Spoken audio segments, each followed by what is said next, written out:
Wrigley's Spearmint Chewing Gum, the refreshing, delicious treat that gives you chewing enjoyment, presents for your listening enjoyment.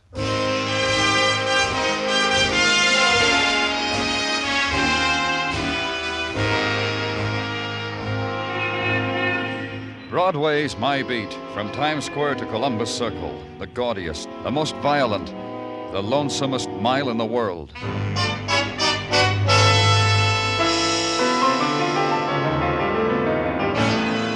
Broadway's My Beat, the thrilling drama of murder and mystery and the people who walk the Great White Way, with Larry Thor as Detective Danny Clover.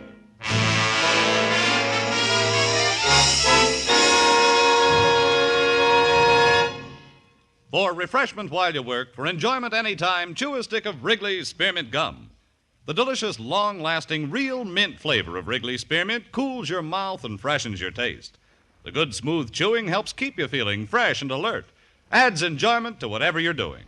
So indoors, outdoors, at work or play, enjoy chewing Wrigley's Spearmint Gum. Wrigley's Spearmint, refreshing, delicious.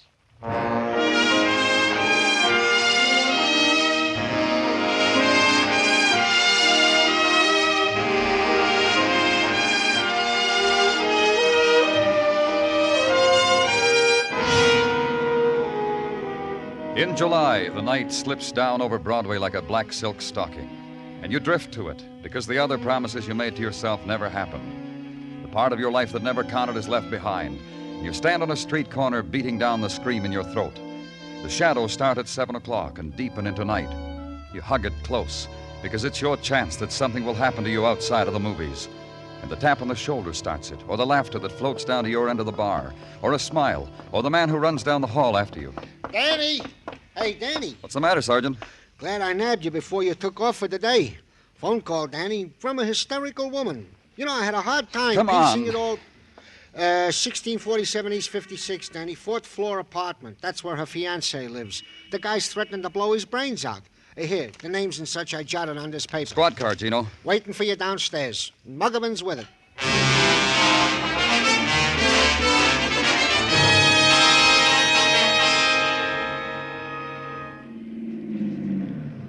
That's it, Danny, 1647. Who'd you say was doing all this threatening? A man by the name of Blaine. First name is, let's see, David.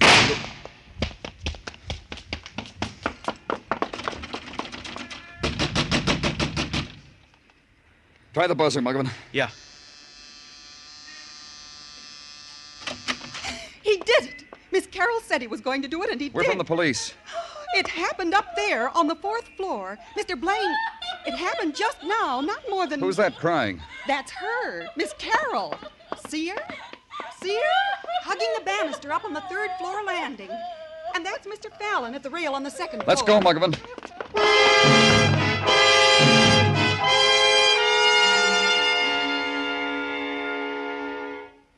Dead.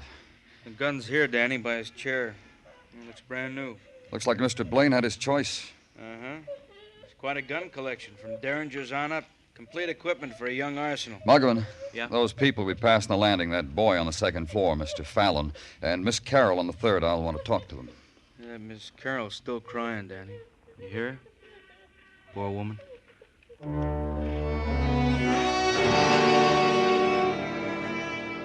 And stand for a moment and consider the virulence of death.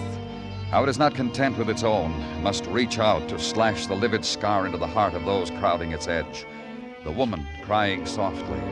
The other tenants whispering, moving restlessly in the lower corridors, and then hugging the wall because the attendants on violence must pass. The photographers, the interns, the technicians. And the moment is gone. It's routine now, official. The first entry in the file of night.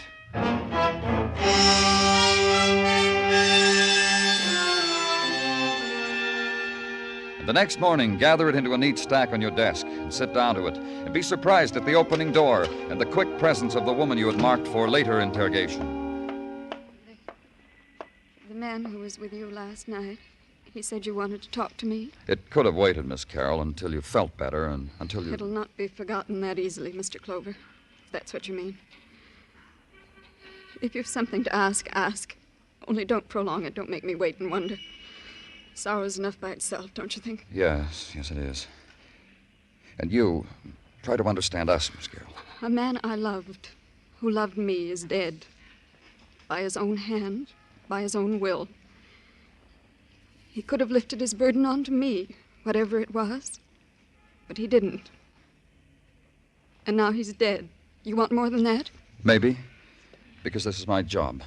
Because I can't rule out the possibility that David Blaine was murdered. Awful. How ugly of you to think a thing like that. That anyone could have wanted my David dead. It's ugly. Tell me about him. He loved me. He was going to marry me. He was polite, gentle. Sometimes he'd forget himself. Then he'd beg my forgiveness. Wept sometimes.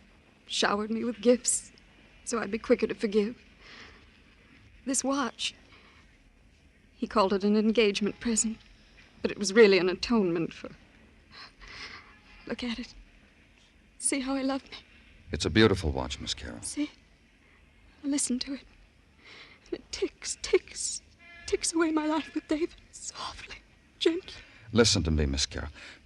Why would David kill himself? You were in love, you were going to be married. Why? He had a secret. That's it. He had a secret. He didn't want to stain me with it. Isn't that it, Mr. Clover? Isn't that why a man kills himself for the girl he loves? Oh, I'm sorry, Danny. I thought... But it's important... It's all right, Dr. Sinsky. You can come in. Well, that'll be all for now, Miss Carroll. Thank you. All? You helped a great deal. Thank you. You have nothing more? Nothing. Not now. Then I'll go. If you should want to talk to me again, I promise I'll be... Goodbye. It's not easy, huh, Danny? To pry into grief, to scavenge. You got something, Doctor? Just tell me. Oh, forgive me, Danny. Sometimes my mouth gets the better of me. I studied it, Danny. I put it on your desk for you to study. Read it sideways, upside down, still comes out suicide. Then it's done. Finished, huh? Nothing to bother our brains about. Like you say, Danny, finished. Except when a man who dies as Blaine did in shock spasm, arms rigid at right angles to his body, fingers clenched, how is it the gun was not found in his hand but on the floor? It's just a small question, Danny, to gnaw at the brain of a medical man. Sometimes it happens so, but... Yeah. Go practice medicine, Doctor. Maybe I can bring you back an answer. Maybe where a man died, someone has an answer.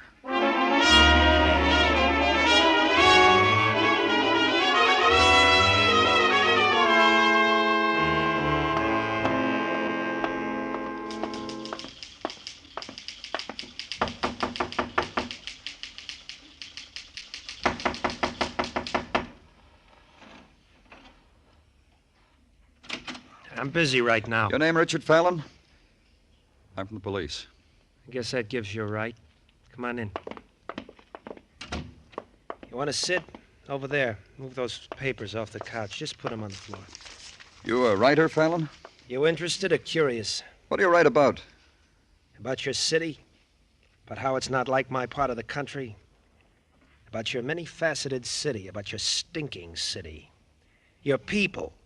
Your small people, your hurry-up people, your no-place-to-go people. The no-tears city, the rat-hole city. That's what I write about. Any material up on the 4th floor? I figured that'd be your gambit. Nothing. Your city caught up with a man and he shot himself before it drowned him. I'll think about the man and smile and wish him well. Know anything about him? His name was David Blaine. He walked arm in arm with a third-floor woman, Miss Carroll. Last night I heard a shot. I ran out into the hall. Mrs. Galvin downstairs ran out into the hall. Miss Carroll upstairs ran out into the hall. We looked up the stairwell to the 4th floor from where the shot came. David Blaine was dead. I know that about him. What else? Nothing. Sit there if you want, but don't stare at the back of my neck when I write. It makes me self-conscious.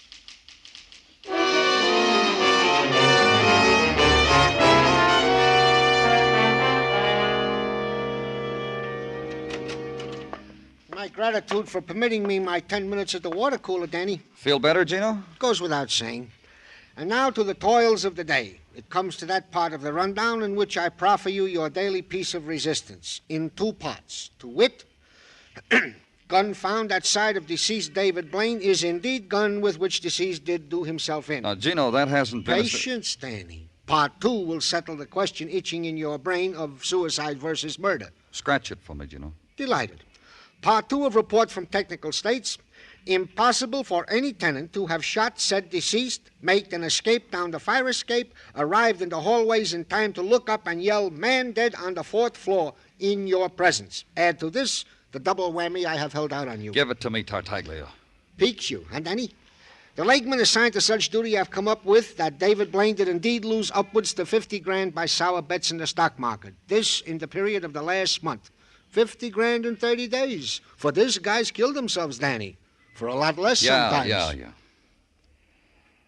All right, Gino, close the file on Blaine. There's nothing more to... Danny Clover speaking. They switched me to you. You the man on that Blaine thing? Yes, what about it? Who are you? Blanche Hemby, mister. 1834 East 59, room 11. You said Blaine. What have you got? What have I got? I got he was murdered, mister.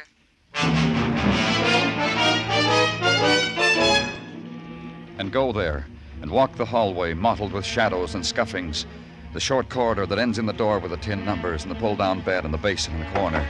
Knock on door 11 and get no answer. And go in, because there was urgency in the voice that said, "Come here." The bed was pulled down, the rug was frayed, and the splotch of blood trailed off it onto the floor. The girl was behind the couch, huddled, her knees drawn to her chest, and only the fat summer fly pinging against the window made sound. That and the lonely room silences that intruded upon the dead girl, the murdered girl.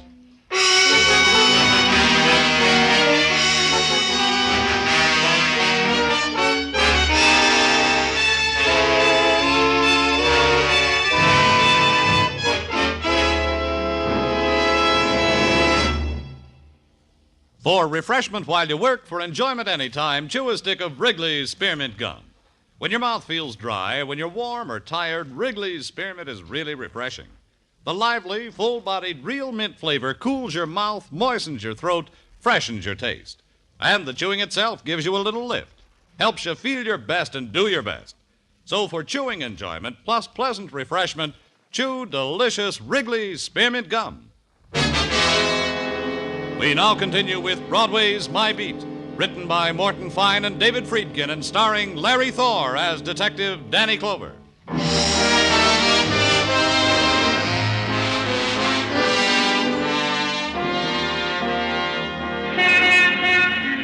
In the glittering midsummer's day, Broadway takes time out to shimmer. The chrome is polished high, the better to reflect the passage of women who lean for a moment against the summer's heat and then walk slowly on. The mouthpieces of the payphones glisten with the moist whispers of an empty summer afternoon. A money clip glints through the dark of an alley, and you know that someone has gotten odds on a piece of the day. There's the drone of the neon and the tired wind nudging a headline in a shining trash bin. Cop finds murdered girl in tenement room, and the wet shirt pulled from your back. Like other summers, other days.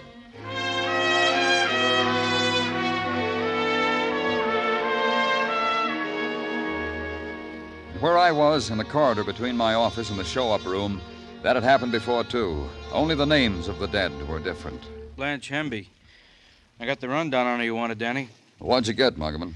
Oh, I'll have to slice it off fast, Danny. I'm due at the show-up. A woman there, a Mrs. Westfall, real eager to identify a prowler she dreamed last night. I'll walk you down. This girl, Blanche Hemby, frequent visitor. Hmm? Got her name on her guest book maybe 5 times. For what? Oh, nothing sensational. Brawl over a hairdo with another dame in a bar. Phonograph screaming. Her screaming, disturbing the neighbors. Beat a guy's head open with a bottle because he called her a gimme-gimme girl. Things like that. Any tie-up with David Blaine? I noticed around the bars where she had the trouble. The tenement where she lived, the place she was working at 2 weeks ago. They fired her? No, she gave notice, Danny, 2 weeks ago. Said she was sick and tired working for nickel tips behind the hamburger counter. She had better, she told him, a lot better. Bit a hole in her time card, threw it on the griddle, walked out. Work anywhere else? See anyone else? No, I checked that, too.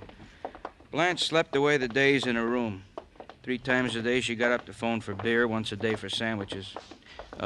Here I am. I'll check with you later, Danny. Yeah, How do I know where I got it? Why don't you leave me alone? Muggavan. Stop making a show. That kid up there. What about him, Danny? Some punk, probably. That's the boy who was the tenant on the second floor where Blaine was murdered. Get him, Muggavan. Bring him up to my office. Sure, Danny, right away.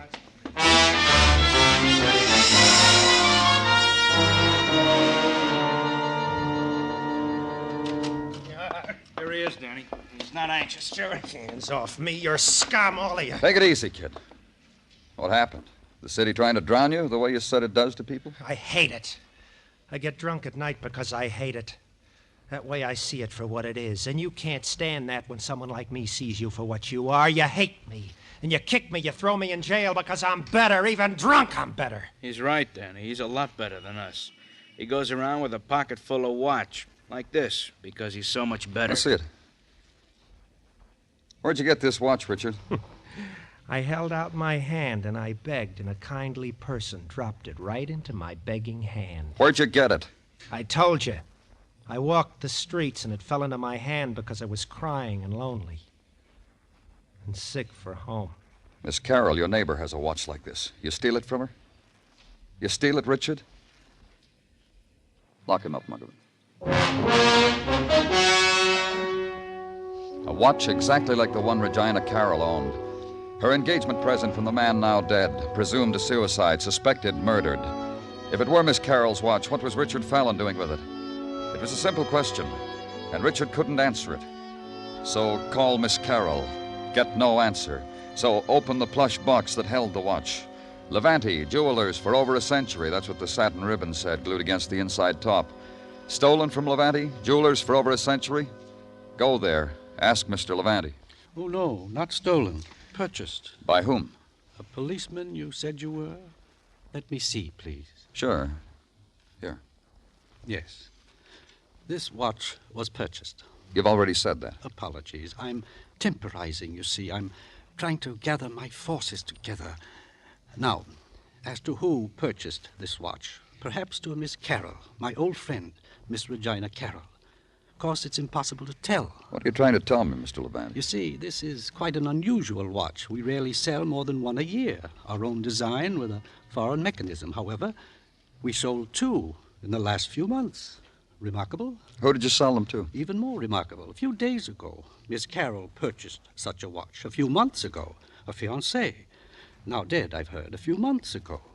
This gentleman also purchased such a watch as an engagement gift for Miss Carroll. That makes 2 watches for Miss Carroll, both the same kind. Is there an explanation for it, Mr. Levante? Well, Miss Carroll said she lost her engagement watch. Thus, she purchased another one. She cautioned me not to mention it to her fiancé, or to anyone for that matter. But now, you, a policeman, Mr. Blaine dead, well, you don't think I'm going back on my word to an old friend, do you? Miss Carroll is your old friend? Her dad and I were close. I toddled Regina. Poor woman. You mean about her fiancé? About all of them. What do you mean? There were 4 of them, you know. 2 at college, 1 when she was a sophomore, 1 when she was a senior. Then about 10 years ago, a young man, since quite successful in groceries, has a nice store for select customers on Madison. Chap named Mason, I think. Miss Carroll was engaged 4 times, huh? She's 37, you know. She doesn't look it, does she? Still a beauty. A bygone day kind of beauty, if you know what I mean. Victorian? Would that be it? I often wondered why she never married any of her young men, why they backed out on their marriage. I wonder why, too.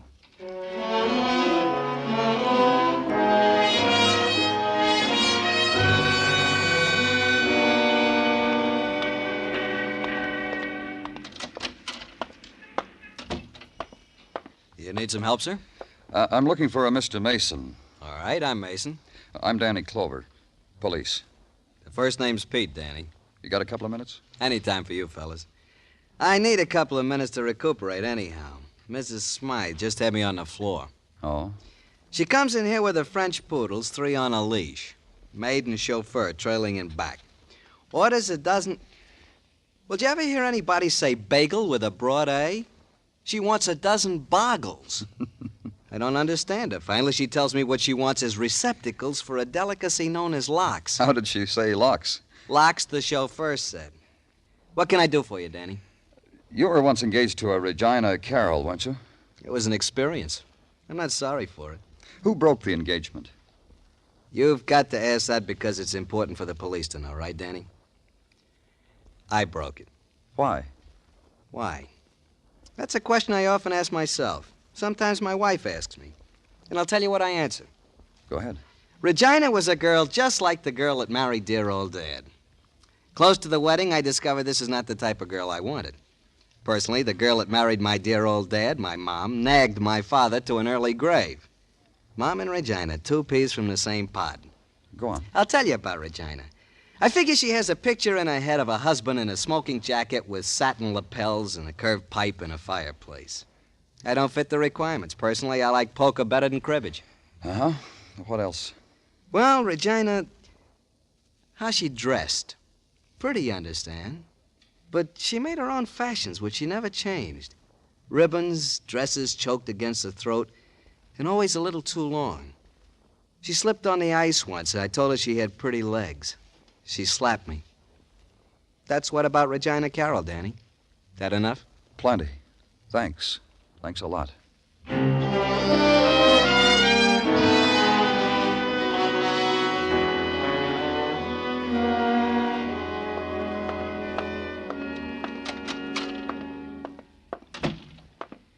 Gordon? Danny Clover. I couldn't be more charmed if I tried. A quiet evening in Technical, huh, Gordon? It was. Now the place screeches at me. Did you do that, Danny, just by walking in here? You mix yourself bitter pills in those test tubes? I don't have to. I have company. No offense. The gun that killed David Blaine. Get it out and go over it again. I've already examined it thoroughly. My report was placed on your desk. Get it out. Well, I can recall it to you if memory fails you. .32 caliber Smith & Wesson, fired once. Get it. Examine it. All right, Danny. See? I'm examining. It's still as it was when Blaine held it close to him. The barrel. Put it on a slide. Hold it up to the light, whatever you have to do. If you ask, Danny. I'll do better. Perhaps this will amuse you. The spectromicrograph enlarges 45 times. And there. Have a look, Danny? You look. All right, Danny, all right. Wow. What? These infinitesimal scratch marks on the barrel. Fascinating. And a new quirk. It didn't register on me before. I checked the rifling in the barrel against the slug, which we call standard operating procedure. I didn't think of looking at the outside of the barrel. Why should I, with a suicide? I guess I should have, huh? And what would you have found out, Gordon? That the man killed himself with a silencer on his weapon. Now, that's what I call taking quiet pleas a shade too far, huh, Danny?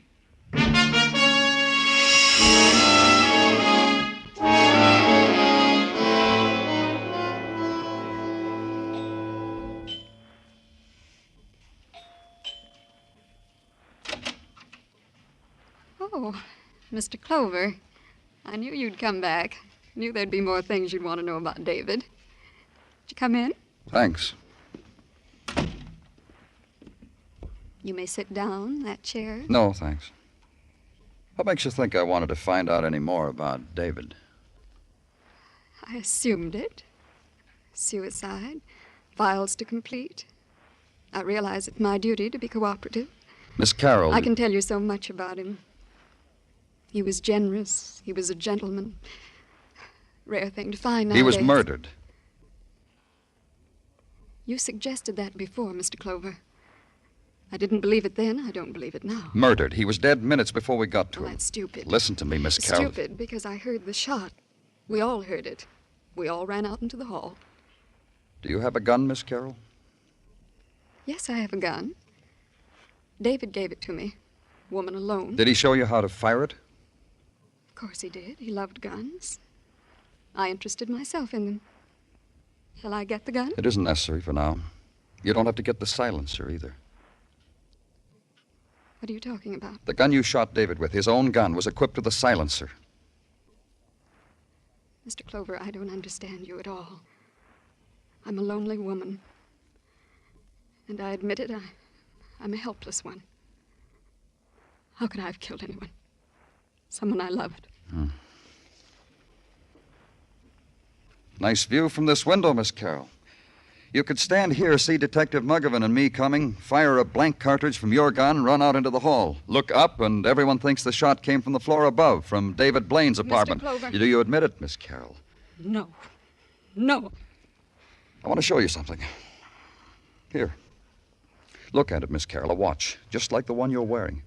I didn't kill him. David Blaine broke his engagement to you, didn't he? I didn't kill The him. kind of woman you are, proper and proud. You gave him back the watch. But what to tell your friends? Tell them that someone else walked out on you the way 3 other men did? A proud woman like you? So you bought another watch, just like it. The one you're wearing. Please, please. Because I have the one you gave back to David. The watch you had that boy, that writer, Richard Fallon, steal from David's apartment. So the police wouldn't find it there and ask questions. You told him to get rid of the watch. He got drunk instead, got picked up. Look. David jilted me. But I didn't kill him. You did. You couldn't live with the thought of another man's walking out on you, like the other 3. That's why you bought the watch, so your friends would think you were still engaged. Mr. Clover. So your friends would think David died because of the money he lost. And Blanche Hemby, the reason why David walked out on you. Filth. The woman David loved. Filth! Beat her to death. Beat her! Beat her! Let's go, Miss. Like David, here is filth. Instead of me, her, a woman like that. Miss Carroll. It's not true what you said. Those men didn't turn me down. I turned them down. College boys. A grocer. Not good enough.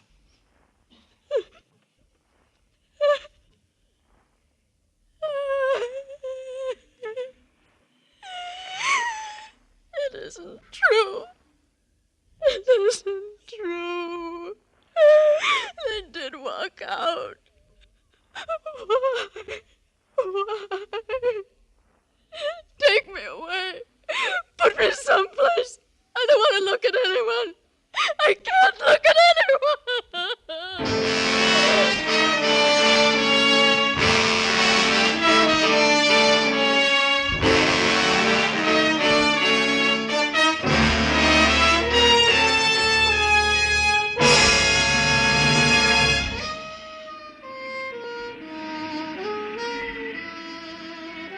Broadway's deserted now. Maybe it's the heat. Maybe it's just that people get tired and want to go home because Broadway threw sand in their eyes. Maybe you found what you were looking for and couldn't stare it in the face because it's a street that'll give you anything you want, any way you want it. It's Broadway, the gaudiest, the most violent, the lonesomest mile in the world. Broadway, my beat.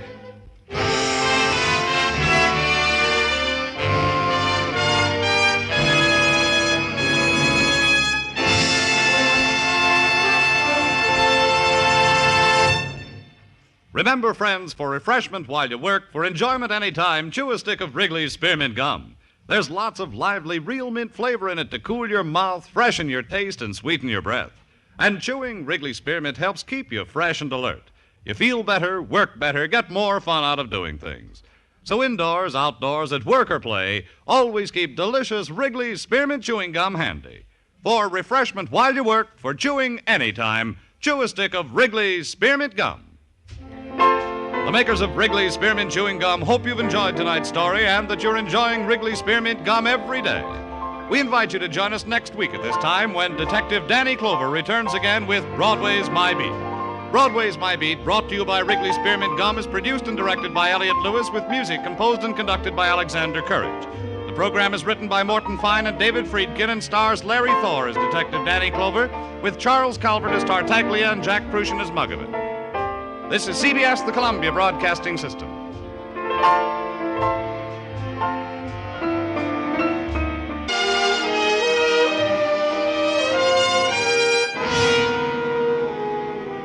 In July, the night slips down over Broadway like a black silk stocking, and you drift to it because the other promises you made to yourself never happen. The part of your life that never counted is left behind.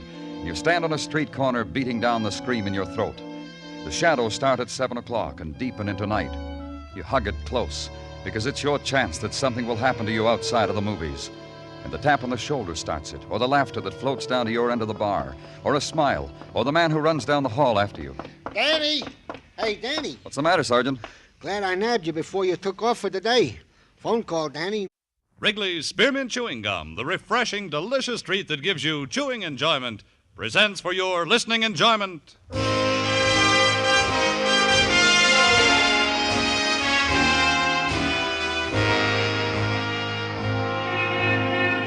Broadway's My Beat, from Times Square to Columbus Circle, the gaudiest, the most violent, the lonesomest mile in the world.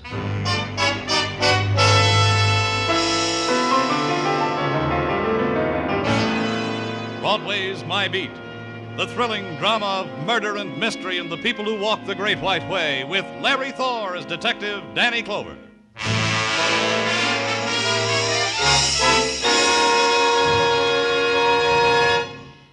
For refreshment while you work, for enjoyment anytime, chew a stick of Wrigley's Spearmint Gum. The delicious, long-lasting, real mint flavor of Wrigley's Spearmint cools your mouth and freshens your taste.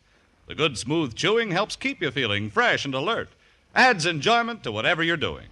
So indoors, outdoors, at work or play, enjoy chewing Wrigley's Spearmint Gum. Wrigley's Spearmint, refreshing, delicious.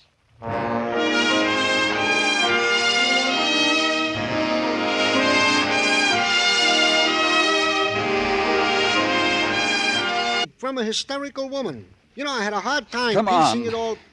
1647 East 56, Danny. 4th floor apartment. That's where her fiancé lives. The guy's threatening to blow his brains out. Here, the names and such I jotted on this paper. Squad car, Gino. Waiting for you downstairs. Muggerman's with it.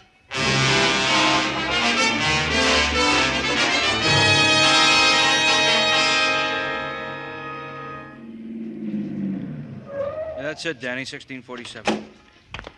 Who'd you say was doing all this threatening? A man by the name of Blaine. First name is, let's see, David.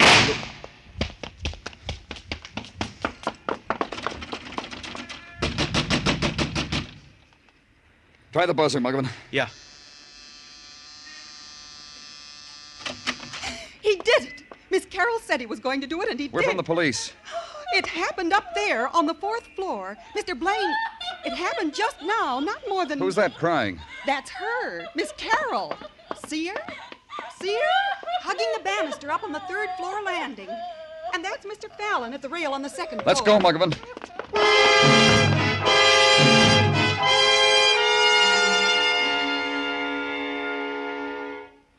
Dead.